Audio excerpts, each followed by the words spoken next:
Back in my day, collecting was a hobby and nothing more than a hobby, and something, believe it or not, you could actually get bullied for back in the day, which has changed completely and has unfortunately been ruined by normies, terrible auction websites, and bratty influencers that came in and ruined the hobby for the people who were true collectors. And I am sick and tired of this glorification of overconsumption, overspending, and all that other bullshit. So I think the collecting universe is due for a well-deserved spanking. So today we're gonna be grading and roasting toy collections. Before we begin, I want to say this is a new series I'm starting, and I'm hoping if this series is to catch on, that you guys would share your collections to be reviewed and graded. So until that happens, we're going to be targeting random, poor, innocent victims until you guys start giving me your collections to be reviewed. Each of these collections will be graded off a general score system, and it will be based in 3 categories. The first category is the swag/theme of the collection. How well does the collection flow? How does it look appearance-wise?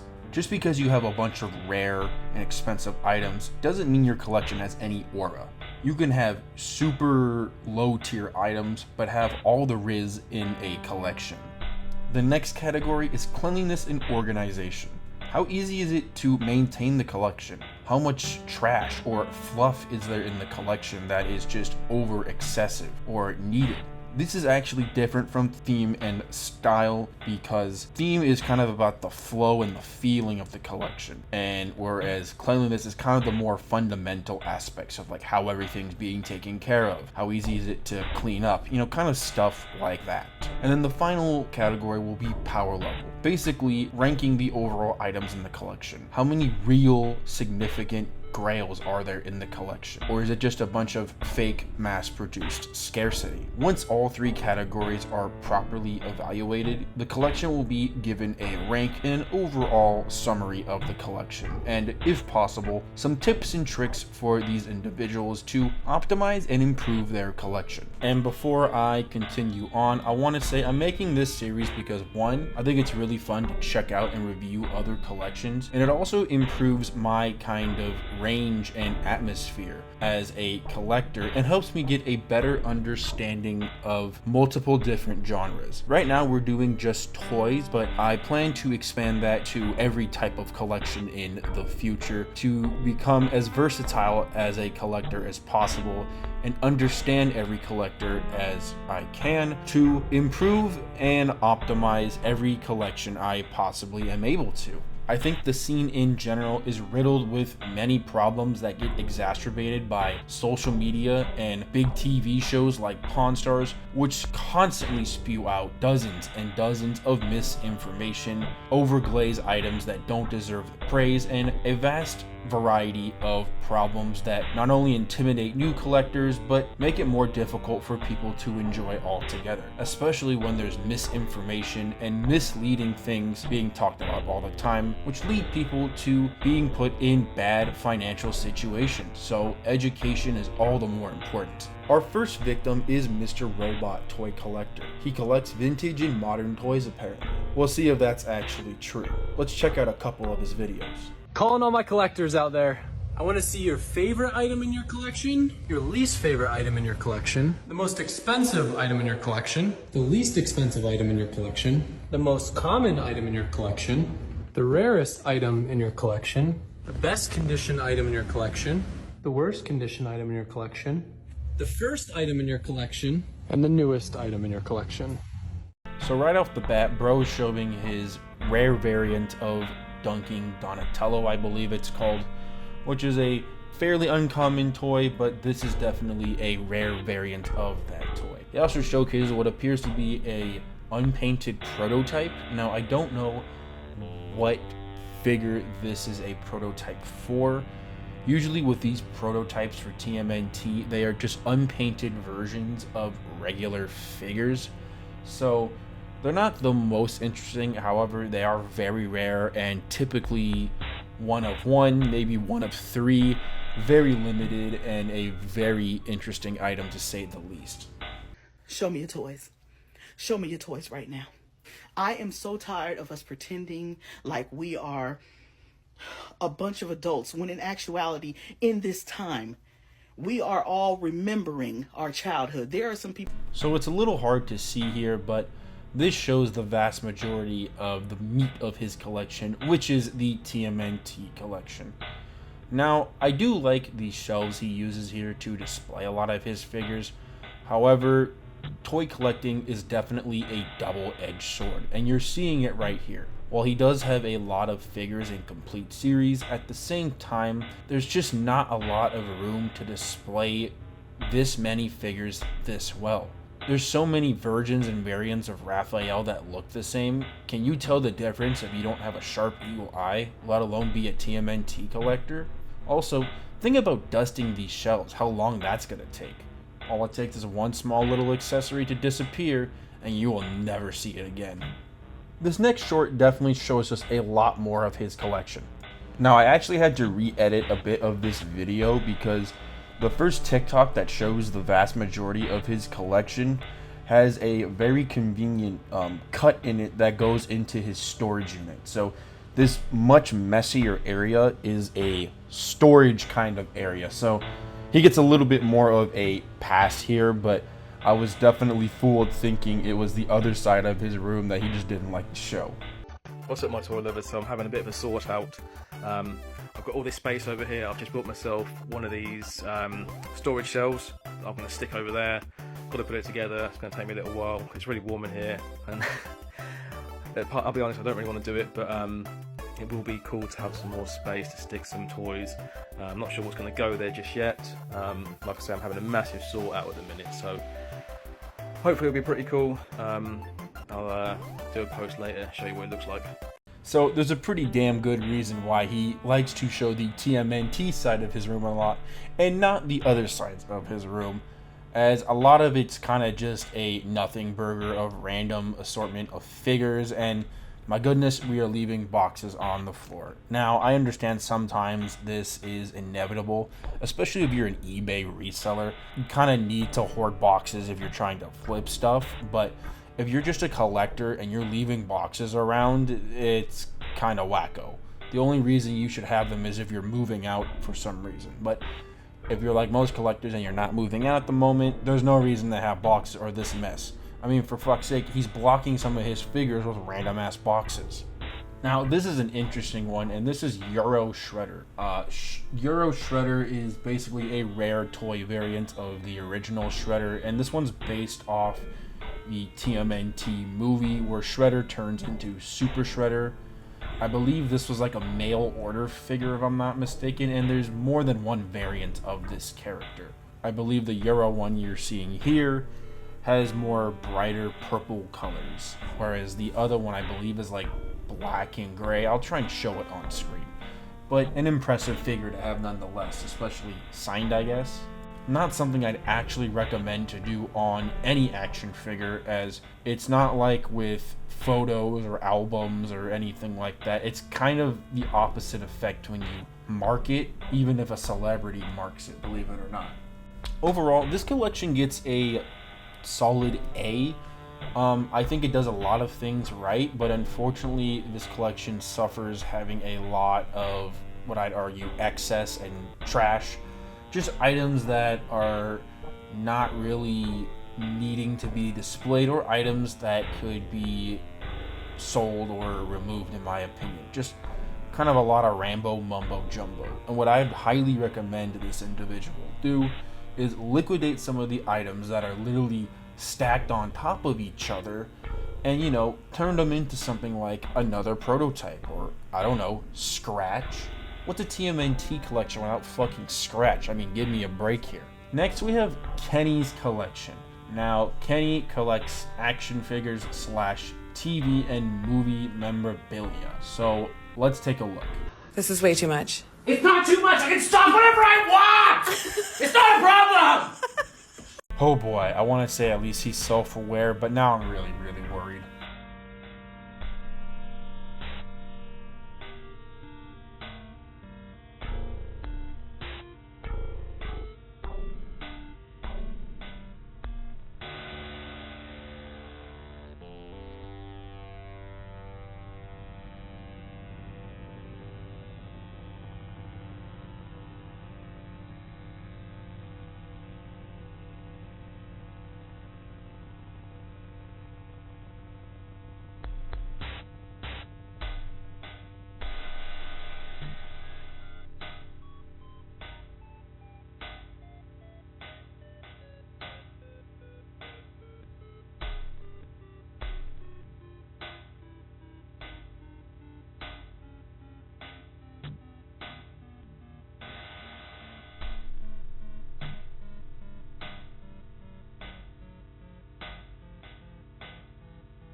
While I do find the Tron figures especially interesting, one problem you probably see here is just how much this individual has. It's good to be versatile, but this is versatile to an extreme. There's just too much going on. I mean, if you look here, you can't even see the full box displayed, as half of it's being literally covered by another figure, and that just does not look good in any shape or form. Oh god, are those more items on the floor? Please don't do that, people. That looks so bad. Oh god, no.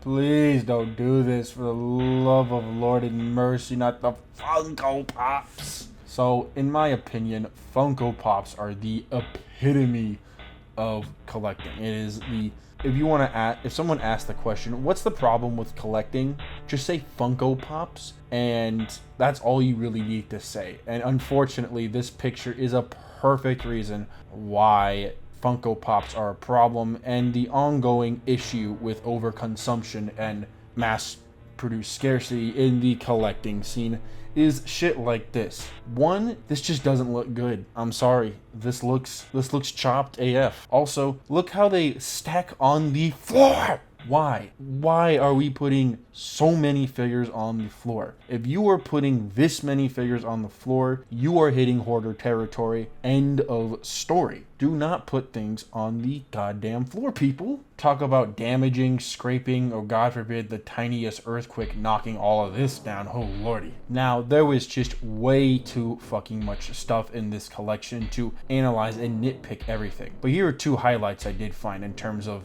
powerful items in the collection. The first being the elusive blue snaggletooth. Well, not that elusive, just pretty rare and pricey for the most part. He also has this 1997 Superman Man of Steel store display, which I think is pretty cool. But overall, nothing else in the collection seems that significant. It's kind of a lot of random hoopla, and a lot of that is kind of on the same level. So in general, we're gonna give this collection a C. There's not a lot of advice I could sadly give for this collection. What I would personally do if I were this individual, though, is sell all of those figures at the bottom and add a fucking shelf. Please add a shelf. Get rid of that bottom row. You don't need that bottom row. Or get rid of the ones you don't like and make a fucking shelf. Please. This gives me the vibe of a toy store that is going out of business and about to close down soon, desperately trying to sell all of its stock. I swear I saw a cash register somewhere. And not to be that guy, but when I first saw the yellow stickers walking into the room, I swear those were clearance stickers. Next up, we got Sydney McKenna. Now, Sydney McKenna is an interesting situation because while she has her own collection, she likes to flex her daddy's collection a heck of a lot more. Now, I thought I was a spoiled brat until I saw these shorts. Let's take a look.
So right off the bat, I am a fan of Transformers. However, this TikTok kind of perfectly demonstrates one of the biggest problems with collecting too much of an IP. And it is quite simply that a lot of figures look the same, and you'll end up with so much that a lot of figures ultimately don't get proper representation or display. I mean, these shelves are like 4 to 5 figures down. There's no love for the figures in the back. They're forever lost and abandoned in the corner. only to be seen when you're knocking all the toys out of the way just to dust the damn shelves. Speaking of which, I can't imagine what dusting these shelves would be like. Oh my god, you picked white shelves out of everything? Y'all motherfuckers are wacko. Just to give you an idea of how much of an atrocity it is to sweep and clean these shelves, take a look at my little PC setup here with some Godzilla and dinosaur toys. Let's see how long it takes me to clean this up. Okay, so the Godzilla shrine, we're going to be using some disinfectant wipes and just a little simple napkin. That's all I really need to do in this situation. So let's give it a go. Also, time right now as of starting is 4 o'clock, according to what I see, the 4:01. My little retro timer is off here, but let's start it.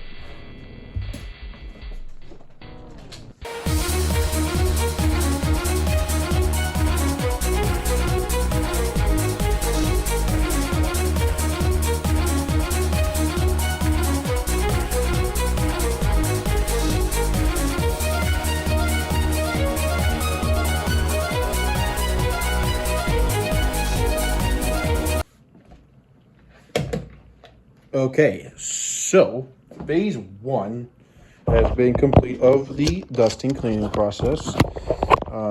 Just to show you, right now we're at 8 minutes, but you can tell much more cleaner shelves. We're going to apply some wax. For those of you who don't know, I don't know where I have it right now. Let me see if I have it in here. I do not. Oh wait, I do have it right here. This is some really meta stuff for all you collectors out there. This is museum wax. You basically put it under the feet of your figures, and it helps them stay in place. Because, you know, this setup here, look, I'll show you. It's kind of wobbly and shaky. So it's really important for me to museum wax the toys I have up here in case they fall or some shit like that.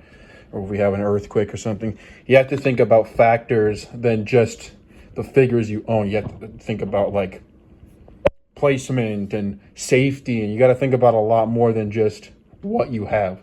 And a lot of people forget to do that. So we're going to apply some museum wax. I'll show you how to do it quickly with one figure, and then I'm going to speed the video for the rest. Sorry, I don't know what that was all about. I pressed some random ass button. But so let's take, who's a gluey gloober? Let me see here. Okay.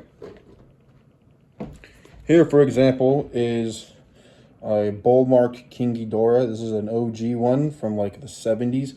They're not that rare. They're just a little more on the pricier side for Godzilla figures. I had this back when I was like 13, so I sadly broke the horn off in a car ride up to Ventura back in the day. So that's a bigger L of mine, but my point is, you can see here's the museum wax right here, and this is old museum wax. It's actually really easy to take off.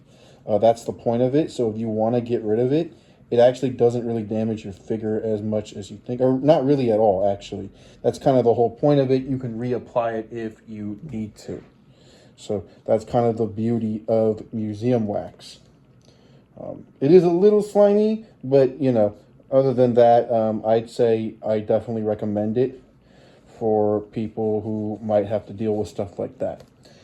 I've never really had an earthquake in a long time, or LA hasn't had an earthquake in many years, but yeah, so I'm just showing you what I'm kind of doing right now with one figure, but you kind of get the point I'm saying here. So we're just gonna clean him down real quick, and I'm gonna speed up the footage for the rest of the figures, and we're gonna see how long this video ends up being.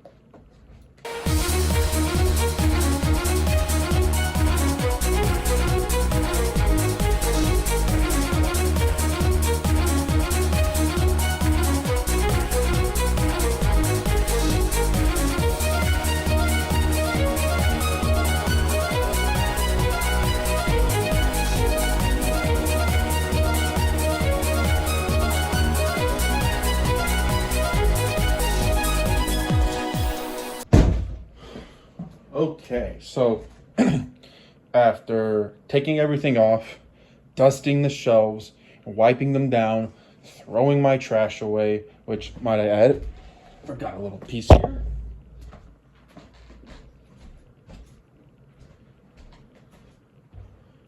Applying museum wax to some of the figures and kind of replacing everything back in a kind of, well, I'd say suboptimal job. I've done a lot better in the past year. We can take a after zoom here, but you can tell, you probably couldn't see it last time, but I dusted them off.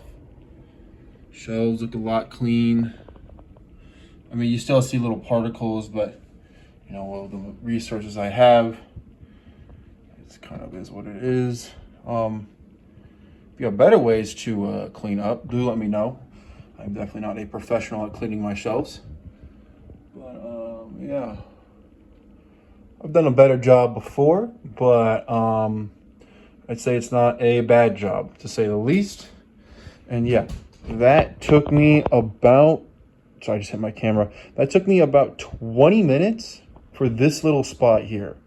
I got other spots like here, the top of those tapes over there. That area can get dusty. And you know, this is just one spot of my little room. This is a very small room, and that took me 20 minutes. Quick editor's note. As you can see here, my room was a tiny bit messy. I am in the process on working on a couple of videos that are up and coming, which are a lot more hands-on than usual. So hopefully you guys will get to see those soon, but unfortunately my room's a bit of a slop house, as you could see. Now imagine doing that with this exterior of a collection. Whether it takes 2 hours or 4 hours, I don't care. If you're part of this team, you're staying until the routine is clean. Oh wow, she just proved my point with this short, showing how much of a nightmare it is to clean up this joint. Yeah, see those bins? That's how you have to do it. Have fun. There's also a Fallout collection. Let's take a look at it. Civilization is a thing for me to see. So, bongo, bongo, bongo, I don't wanna leave the Congo. No, no, no, no, no. Bingo, bango, bungle, I'm so happy in the jungle, I refuse to go.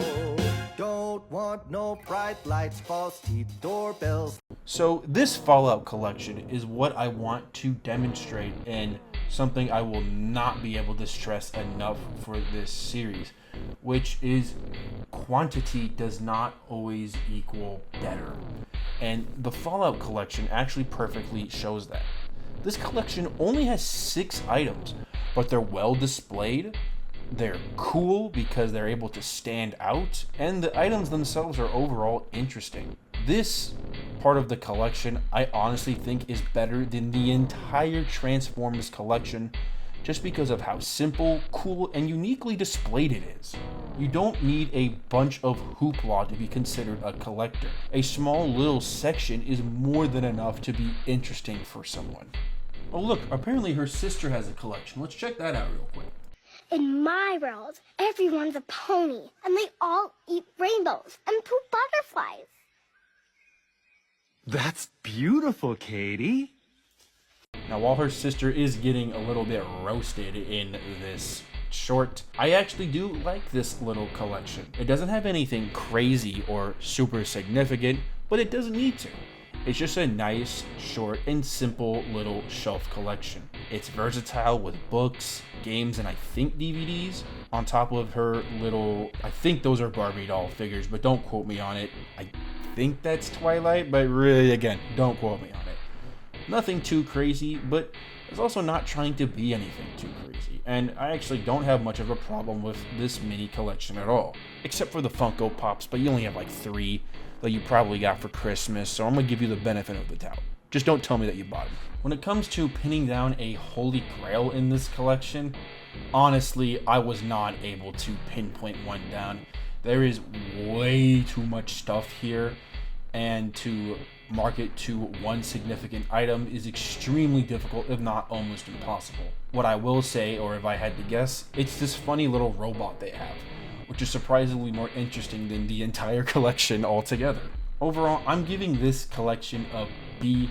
There is just way too many figures here, and you know, cleaning it and taking care of it is definitely a nightmare, and honestly, it's a little overwhelming. It was overwhelming to even try to research any specific figure in this collection, on top of it being multiple people's collections, so I don't even know whose collection I'm going to be grading half the time, as she shows off her stuff, then her dad's stuff, and I just don't know where to begin on that regard. I will give her dad some advice, which is the same advice I gave the TMNT Mr. Robot collector, which is liquidate some of these figures and get something really interesting, like a G1 Optimus Prime. I wasn't able to see one in there, and you have all of these Optimus Prime figures and not the G1 Optimus? Are you really a Transformers fan? How about some of the other really rare figures in the Transformers franchise? You definitely have the potential to liquidate into one of those figures. You just gotta be willing to get rid of the stuff you really don't care about. Because if you have 5 rows of figures on each shelf, you definitely have stuff you don't care about. Don't fucking lie to me. I can see right the fuck through it. I know an impulse purchase when I see one, kid. And don't you want to save like an extra 2 or 3 hours on shelving and dusting? Come on now. We're gonna end this with the Lukey MC. Now, I actually have known about Lukey MC for a little bit of time. I'm not like a follower or anything, but I know his little shtick, which is thirst traps, his girlfriend, and more importantly, his Godzilla collection. But how good really is his Godzilla collection? Let's take a look. These are my toys.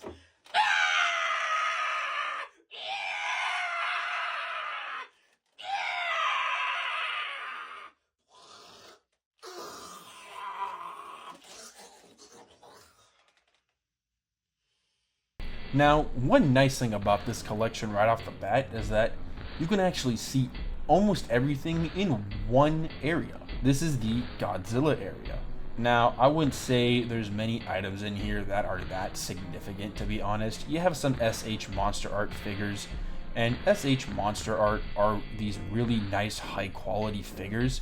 The problem is they've made quite a bit of them to the point where they're not really like special, and almost any mid-level Godzilla collector and up has an SH Monster Art figure. I mean, I have a couple myself. It's just, they're really nice figures and everybody has them. They're not like super rare, they're just kind of like cool to have because they represent the characters the best. But what would be considered the holy grail in this collection? The answer to that is this figure right here, which is a Godzilla Marmot figure.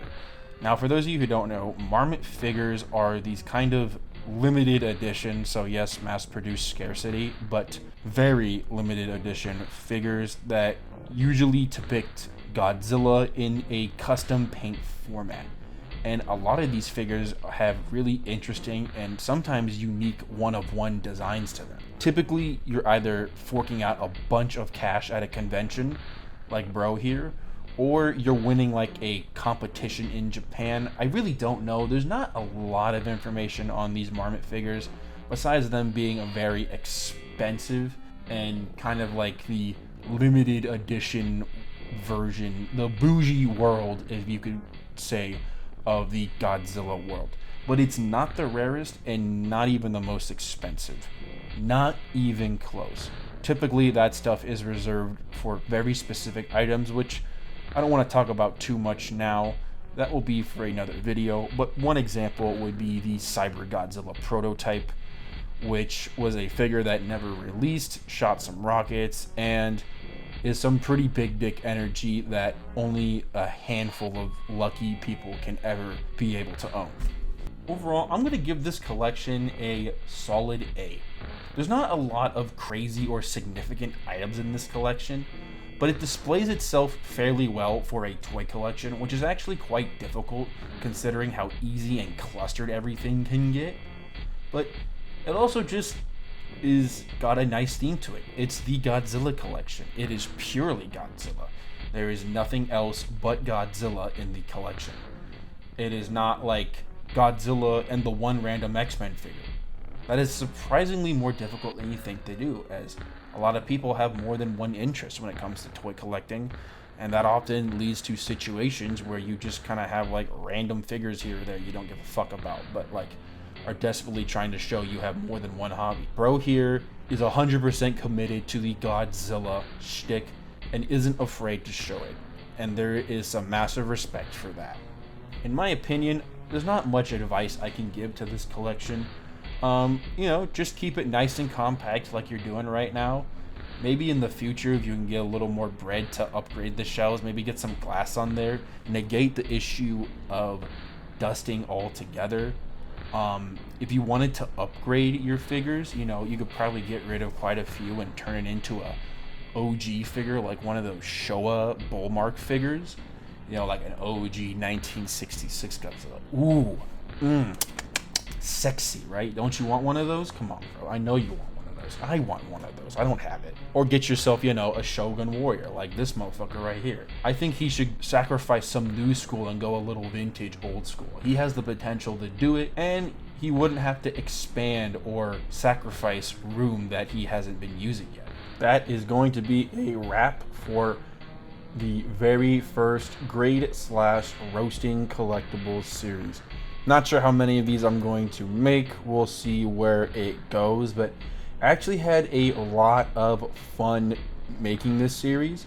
And of course, there's a lot of optimizations that I think that can be made, and I think as time goes on, it will be a lot easier to grade collections properly, as I will get a better understanding of various collectibles and different types of collections. I'm not going to just do toys. I would really like to give every type of collectible category a chance if I can, because I think there's a lot of interesting types of collectibles out there, and I think they all, if possible, deserve a chance to be talked about in some shape or form. Also, if you want your collection to be roasted, let me know either in the comments of this video or use one of these two hashtags here on your chosen platform.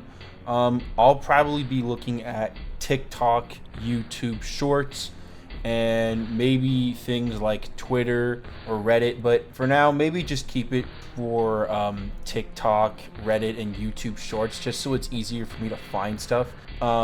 If there is like a subreddit or something that is willing to host these, or a subreddit forums, I'll look into that too. But in the meantime, just let me know in the comments or paste this hashtag on your chosen platform. And you can also let me know in the YouTube comments, and then I can go check it out on that other platform.